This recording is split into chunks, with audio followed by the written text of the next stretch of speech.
Controversies continue to roil the 4th District supervisorial race. That's right. Today, a lawyer accused Supervisor David Couch's campaign team of fraud in challenging his opponent, Emilio Huerta's place of residence. 17's Amber Frias in studio now with the latest. Amber. It all started when Delano Council member Joe Aguirre sent people to find out if Emilio Huerta really did live in Delano, where he said he did. 6 neighbors claimed that he didn't. Huerta's team also launched an investigation, and according to them, these people were lied to and misled to answering incorrectly. On December 3rd, Emilio Huerta announced his candidacy for 4th District Board of Supervisors seat. A month later, a Delano City councilman asked a judge to kick Huerta off the ballot. That councilman said Huerta didn't really live in Delano. The county elections code requires the candidate to live in the district they would serve if elected. The issue came up at the KGET Live 4th District debate last week. Delano City Councilman Joe Aguirre asked a judge several weeks ago to remove you as a candidate from the ballot because he claims you don't live in the 4th District. He says that while you claim to live in a house in Delano, you actually live in an apartment in Central Bakersfield outside the district. Where do you live? Jim, I live in Delano.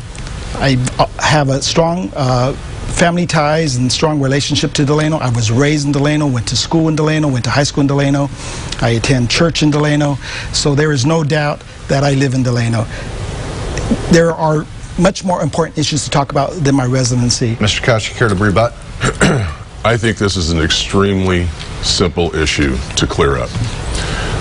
Let me put myself in his shoes for a moment. If I had been accused of not living in the district, I would have produced a deed, I would have produced a mortgage statement, I would have produced a utility bill, I would have produced my car registration being registered at that address.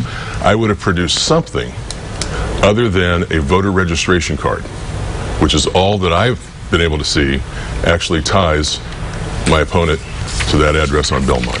In the document submitted to court by Delano Council member Joe Aguirre, 6 declarations from neighbors living in that neighborhood were also included. The neighbors claimed Huerta did not live in the area. What they said originally was not what was meant. Joel Andreessen represents Huerta. He says Delano residents who said they never saw Huerta there were misled by people working for Aguirre. Andreessen says Huerta's Delano neighbors did not know what they were agreeing to or signing. The questions that were asked were not straightforward questions. So he was never asked if Emilio Huerta was his roommate by name? Correct.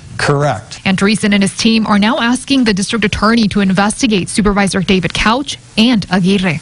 The documents they submitted were fraudulent, so they should not be treated any different than any other person who engages in criminal conduct like this. What happened here falls within Penal Code Section 134, and that section is a felony. It's not what we call a wobbler, where they could reduce it to a misdemeanor later on. It's a felony. And under the sentencing guidelines, they could face 16 months to 2 years to 3 years in prison, not county jail, in prison. We reached out to David Couch's office for comment, but have not heard back as of news time. Amber Frias, 17 News.